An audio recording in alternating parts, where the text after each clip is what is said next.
would I be a follower of Nagakaburos? I don't know. Would I love to go get a beer with like a priest of Nagakaburos? Hell yeah. Like, let me rack that brain. If it wasn't for Talos, I may consider. Oh my lord.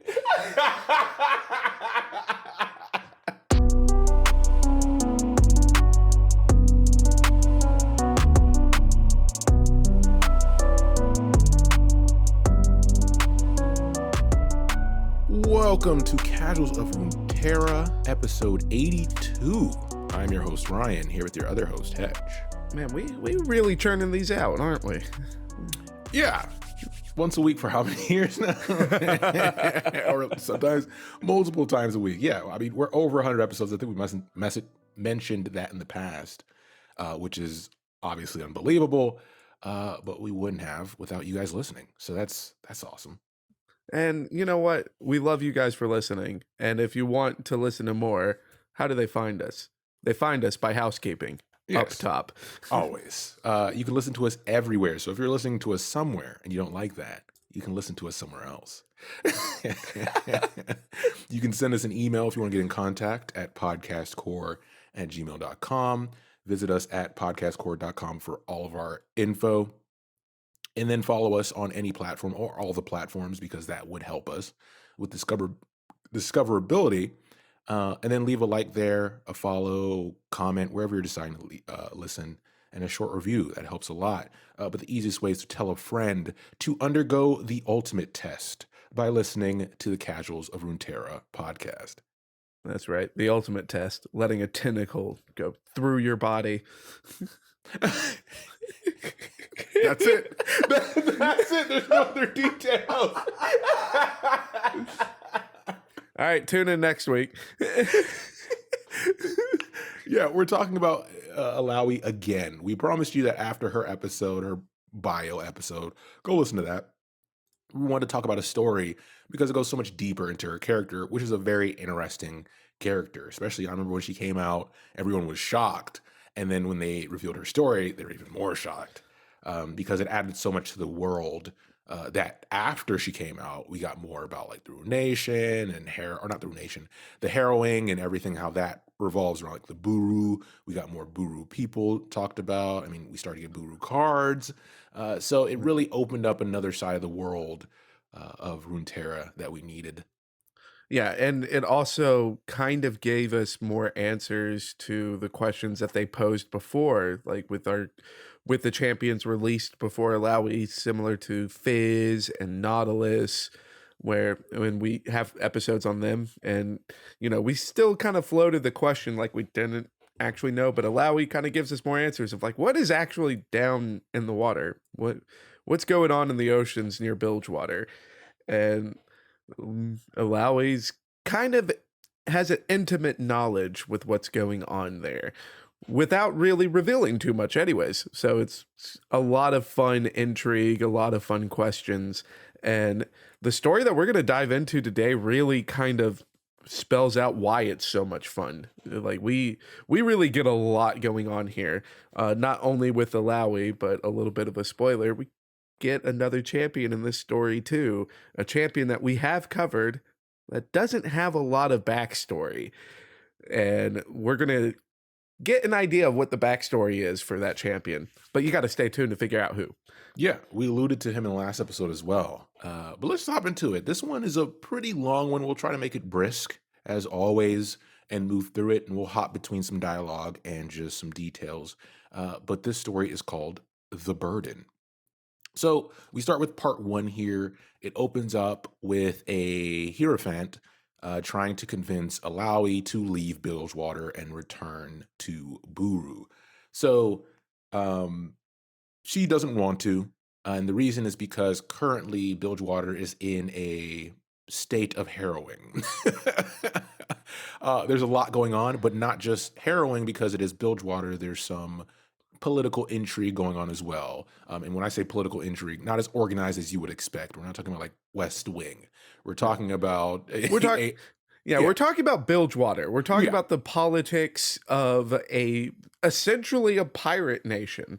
You know, they're not all pirates, but it is essentially a pirate nation. So this is going to be more like a scene that you would expect from like Pirates of the Caribbean.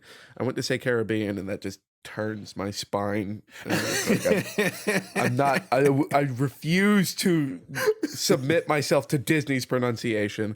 So like it, if you're thinking like the port of Nassau in Pirates of the Caribbean, it's going to be a lot more like that, where yeah, sure, there's politics, there's a round table, but there's also a chance that might get shot. Yeah. And then we immediately get kind of Alawi's view on this whole situation where she's not really phased by it, right? It's not her first rodeo.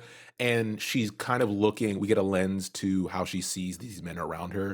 I'm just going to read the paragraph where she says, beside the Hierophant, an elderly serpent caller stood. He wore a vestment made from ropes, each indigo dyed cord had been woven to curl. Their varying thickness and faded crack in ink gave him the illusion of being draped in rough-hewn tentacles. His face was completely covered by a black tattoo depicting the endless teeth of a leviathan's maw. And then she says, monks and serpent collars were always trying to look scary. It was an annoying habit of most men. And this is kind of some foreshadowing to what we'll get to later in the Yeah, story. But the it, face tattoos is something we've seen in like Hawaiian culture, that people of certain tribes are only like allowed in their culture to have those face tattoos, and they are meant to signify both the dignity of the tribe, but also to be intimidating because usually warriors would wear that. yeah, like we definitely see that, like you said, Hawaiian culture and a lot of the other like Southeast Asian cultures, Yep. where the religious practices usually go hand in hand with combat as well. So yes, it is a religious and symbolic thing to have that face tattoo, but it is meant to be intimidating because they developed these cultural habits when they were still at war with tribes, Yeah. and specifically at war with hand weapons, hand to hand combat. So it was really important to look scary too. But Yep. uh it's also really cool because we get to kind of right at the beginning of the story hear Alawi's thoughts as far as just her standing with not only within the Church of Nakakoburos, but also just living as a woman, where it's like that's an annoying habit. Like, Yeah. why are men like this? And of all people, Alawi can say crap like this because Alawi can put most people under the ground if she wants to. Yeah. And so at this point, they're trying to form a plan for this harrowing situation. And one of the men mentioned that, the greatest children of Nakagoboros won't come near the slaughter docks because those are the tentacles, right? Those are the things they summon to help them fight the monsters and the demons, if you want to call them that, of the harrowing and spirits.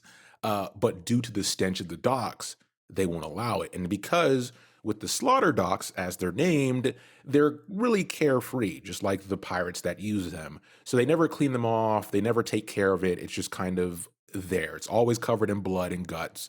And the spirits of Nagaboros don't want anything to do with it, so they won't be able to come close to help them. So the monks obviously interpret that in the most negative way possible as, well, if they did this, then they must want to perish under the harrowing. So we should just leave. Like they brought this upon themselves. And come on. That's They, what we call reaching.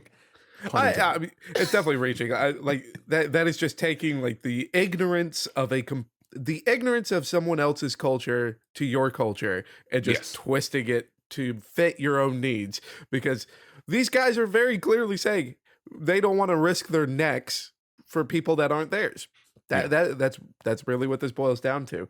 We also do get like a little bit of an insight where it's not only the tentacles of Naga Kerberos that won't show up, but there's also serpents because Alawi says to herself that if she was going to stay, she would have to find a way to defend the city without serpents. Yeah. So we also know that the followers of Naga Kerberos can commune with the serpents of the ocean as well. Yes. And of course, they're not going to want to be near the slaughter docks because the slaughter docks is kind of covered in the blood of serpents.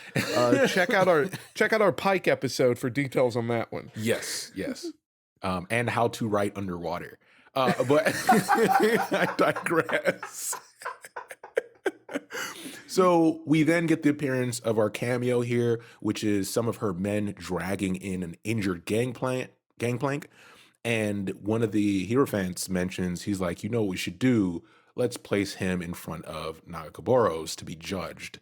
And Alawi immediately puts him in his place uh, because that's not his decision to make. That's her decision, although we know she has some bias. So after she grabs her idol, she decides that she will not flee Bilgewater. She will take care of this problem herself, and she's going to help stop the harrowing. But Yeah. we're not going to get there quite yet. Yeah, and the wording that the priest uses Mhm. as far as like putting him on the test is that it would be better to let his energy return to Nagakaburos. Yeah. So this guy isn't even saying let's test Gangplank and see if he can help us. No, like he's just saying let's kill him.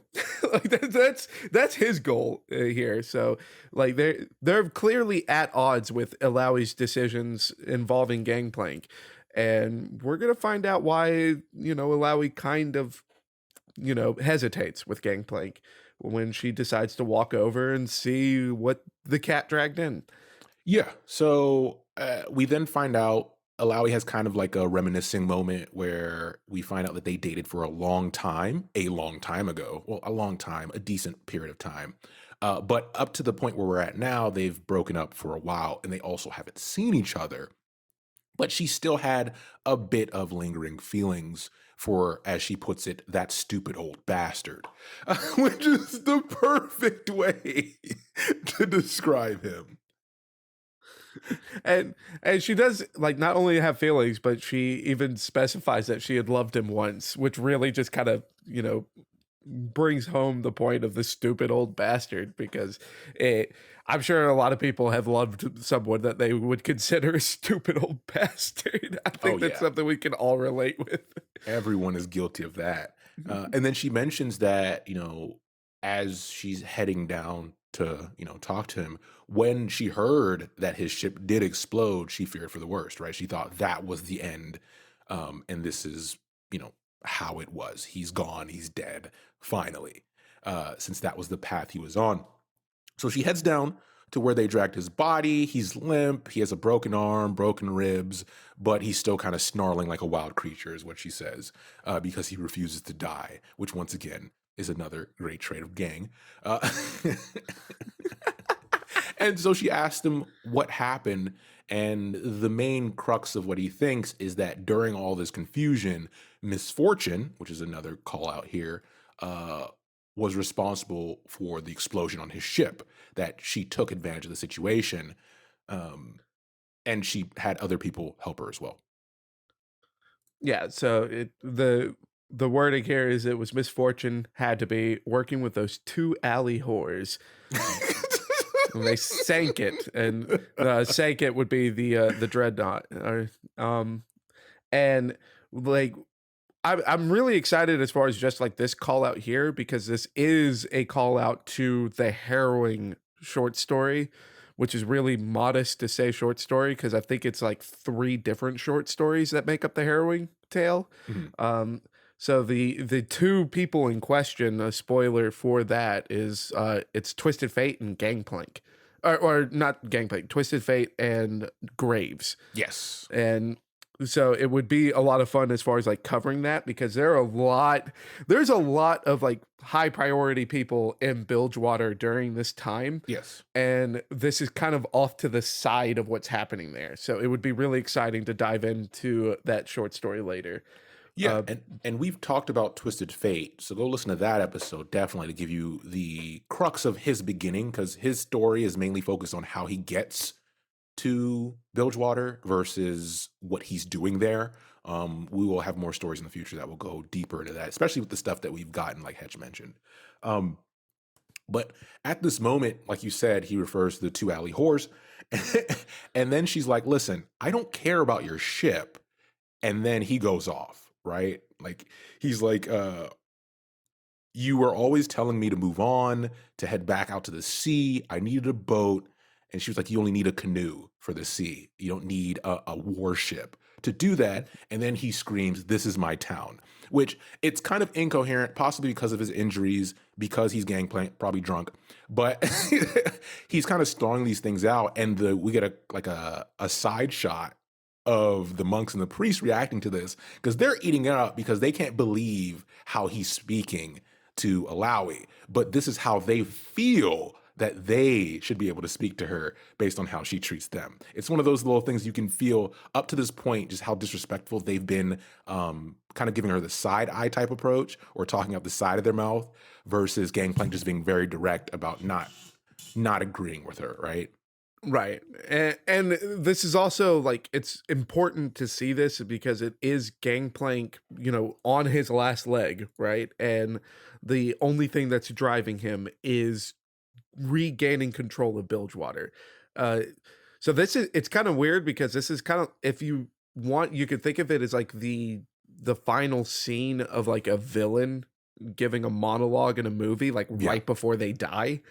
And that's what Gangplank's doing right now. It's like Gangplank's not admitting that he's been beaten, that Yep. he's been defeated, that he's already lost his boat and whatever power he had in Bilgewater. This is my town. Like, all Gangplank can think about is getting what he's lost and killing the people that took it from him. And that kind like so that combined with the disrespect that he is spitting in Alawi's face is kind of like setting the mood for what decision Alawi's about to make here. Exactly. It's one of those things where um, she has a great comeback here because one thing to keep in mind, we know Gangplank likes to mouth off, but Alawi does just as much, right? That's probably why they got together. But because they could match each other's energy. But here she's like, okay, well, what are you going to do about it? And he's kind of stunned for a moment. And he's like, well, I need Okawa or Akao, I think is how you pronounce it, and the other chiefs support. They'll listen to you. So if you ask them, they'll help me. And then he kind of doesn't take a knee, but he like lowers his head. Maybe an exhaustion, maybe just kind of showing some conceding, right? And she's like, no. What are you going to do about it? Not, you don't give me orders. I'm the truth bearer. Yep. And we haven't seen each other in forever. So, like, what are you doing here? And like that whole idea of what are you going to do about it? Like this is Alawi, like kind of like you can kind of feel just with how long she's taken to get to the point of what are you going to do about it, the feelings that she still has for Gangplank. Yeah. But the idea of what are you going to do about it, that is all being the truth bearer of Nagakaburos, because following Nagakaburos is all about being in constant motion, Yes. being in constant struggle. So this idea of coming to someone else and trying to use their resources, no, I'm not. That is not what Nagakaburo strives for. You are supposed to fight the current. You're supposed to be in motion. So what are you going to do about it? Yeah, and she gets a little bit of what she wants here, where he takes a step back, not physically, but mentally. And he's like, all right, what can I do? He says that, she took my ship, she took my men, she took my arm. Anything I had left, I used to get here to ask you for help. And that's the point where her feelings kick in, and she asks the monks and the priest to leave the room. Once the room is just to the two of them, Gangplank's hostility kind of, falls to the side. Alawi also notices like how much the time and alcohol has taken away from Gangplank, from the man she used to know. And Gangplank kind of, becomes a little more vulnerable. And it says, there is nothing for me but this town. And without your help, and just kind of, this is kind of like him surrendering the tough guy stance. Now he's actually asking truly for help. And Alawi, again, is the truth bearer of Nagakaburos. Nagakaburos isn't about giving out help. Yeah. Nagakaburos is about you finding the strength to fight the current. So Illaoi says, "Oh yeah, I could do that. But why would they join you? And why should I? What's in it for me? There's nothing there for me." And that's when Gangplank, then just becomes a self like starts showing his self-centered self Yeah. because he's like, "Hey, hold on a second, help me, damn it. You owe me. I owe you?" And now we know why they broke up. Because you can see Gangs like he's getting some answers correct and some wrong, right? Because as a truth bearer, she's asking these questions Yeah. knowing there's a correct Well, answer. I mean, it's not even so much that he's getting some right and some wrong. Yeah. It's that he's only getting the ones right because he's trying to manipulate her. Oh, Like he true. knows what he's doing because Yeah. like even when like Alawi snaps back with the IOU, he's like, "Hey, hold up. I keep up the rituals and I offer the sacrifices like, what Nagagaburos wants, what he should be doing on paper. But, his heart's never been in it. He's just been doing it to try to abuse Alawi's position Yeah. so that he could say he's got the Buru on his side." Exactly. Like that's what this is. Yeah. And so they have this discussions back and forth again. And finally she's like, okay, I know what I have to do. Right. She hadn't seen him in 10 years, but she knew that she finally had to do the thing that she's been avoiding because of her feelings for him. And here we get a little reveal of that. She says that he strayed for too long and she understood like his childhood, where he came from, his father, the Reaver King, like that whole abusive family type situation, especially in the Bilgewater environment, could not continue to justify his actions, right? Like he's now an old enough man to take responsibilities for what he's doing. So, as we've kind of foreshadowed up to this point, all right, he's going to go through the test, right? She's going to put him through the test. And part of this still hurts her because she blames herself for part of this journey, is because when he really kicked it in the high gear to become the king of Bilgewater was after their breakup. So she put some blame on herself for this as well, but that doesn't deter her from having to put him through the test of Nagaboros. Yeah, and a lot of this inner monologue here is also just showing the fear that she has for Gangplank here because she is not convinced that Gangplank is a strong enough person to actually withstand this Yeah. test. In her mind, she thinks that she is issuing a death sentence on Gangplank. And we get a little bit of this monologue with, could I send him away? Trust that he still has some sliver of strength or ambition that might see him through. If I send him away, he might live, at least, but that is not the way of Nagakaburos. So, like, she's even like, I just, like, get out of here. Like, just don't, because if I put you through the test, you're going to die. But my duty is to put you through this test. I have to do this. And there is no better way to be like, okay, yeah, nope, we're gonna go through this test because it then transitions to Gangplank going, please show me some kindness, and Alawi says, I will show you the truth, That's a and great then line. That's and a it, trailer. That's a line you put in the trailer. that's the line you put in the trailer, but then it's immediately followed by the statement, she stomp kicked Gangplank, her heel smashing into his nose with a crunch. So, like, already, she thinks that she's going to be killing Gangplank. So does she go about the going, issuing the test in like some gentle manner? No, she is now the truth seeker or the truth bearer. And the truth bearer says, I'm showing you the truth, Sparta style, kicks him in the face, and then says, behold, and begins the test. Yeah, so I'll go through the description here and just read it verbatim. But if you've played League of Legends, it's similar to the in-game move Test of Spirit.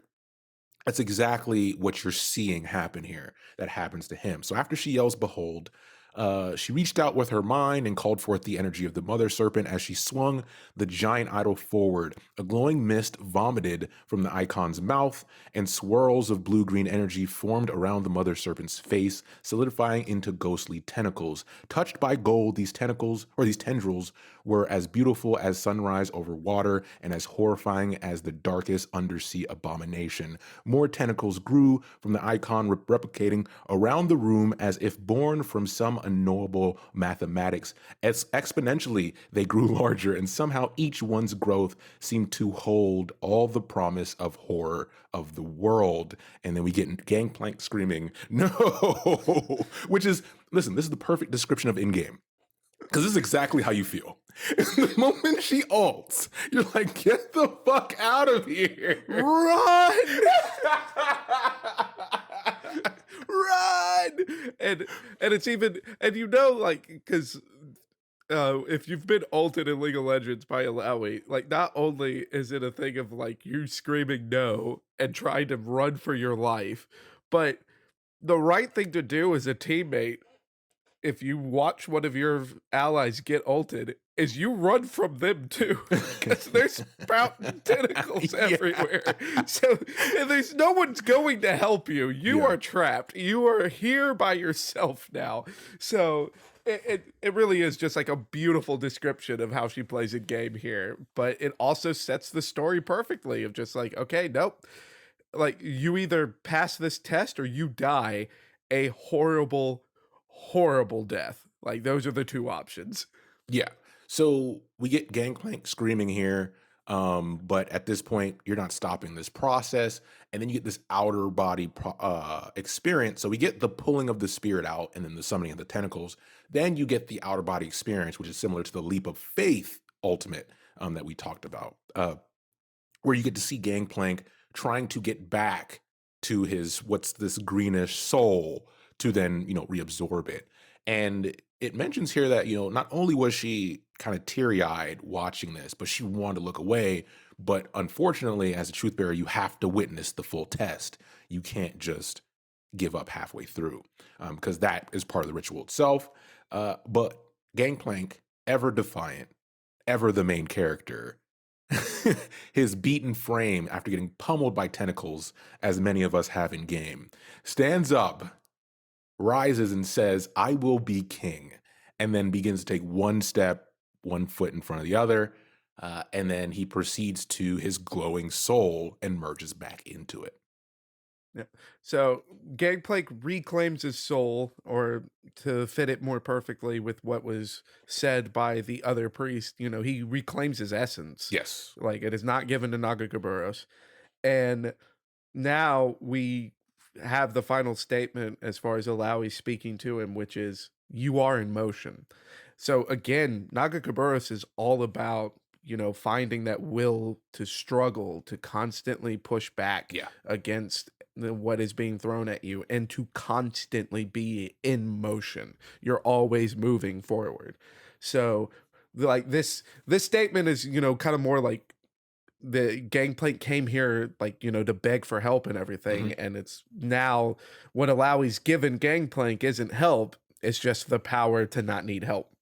Like, okay, you did it. Now you're in motion. You don't need me anymore. You can now go and do your thing.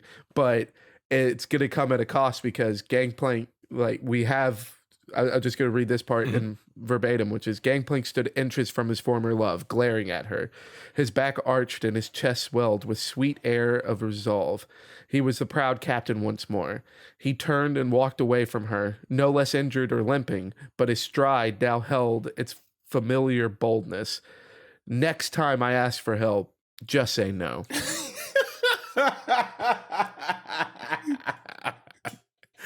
Listen, we all have exes. All right, we all know how we've had situations and conversations that should have been easier than they were. Yep. So this is a very comical way to end this very intense moment. But also, as he turns around and leaves, um, the monks and the priests re-entered, and then he kind of mentions out the side of his mouth quietly, "It was very nice to see you," right? Um, because it has been so long. But there wasn't really too much time to rejoice, because nothing was really accomplished here that wasn't only personal. And that's the big thing of this situation. Remember, we're starting in a situation where Bilgewater is in trouble. Gangplank is a part of that, but that's more of a personal thing between him and Alawi. So she has to still figure out a ton of things that she needs to do. And now she added to that list, which is once again getting in her feelings, Sarah Fortune. She must talk to her. Sarah Fortune, or as if you want to be a little more polite, Misfortune. So yeah, like she's got a lot of things to do here, and not only is it a lot to do as far as like, you know, finding the resources to help Gangplank survive the Yeah. night while finding the resources to track down Misfortune. All of this is in the backdrop of a harrowing, which is literally just like a storm of undead spirits ripping out the souls of the living. So, you know, no big deal. And it ends with like this pile of stuff that she's got to do. And it's like, oh, it was a heavy burden. But Illaoi didn't mind it. Oh, she didn't mind at all. Yeah. Like, so Illaoi's just like looking at all of like this world-ending crisis going on, and it's just like, yeah, this is fine.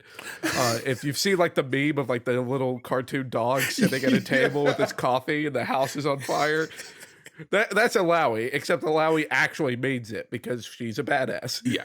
Yeah. We also get an excerpt from kind of the way of Nagaka, if you want to say it as such, which is a cool insert. It's just one of those things that makes this like religion really cool in this world. As it says, we can never be certain if we're doing the right thing or how things will happen or when we will die, but the universe gives us our desires and our instincts, so we must trust them. Listen, top tier religion right there. Top tier. Oh yeah. Like I don't know. It's like, it's one of those things of like, would I be a follower of Nagakaburos? I don't know. Would I love to go get a beer with like a priest of Nagakaburos? Yeah. Hell yeah. Like, let me rack that brain. If it wasn't for Talos, I may consider. Oh my Lord. And with that, as always, it's been a little bit of a long one, but thanks for sticking around with us, and thanks for listening, and we'll be back soon with the next episode. Take care, everybody.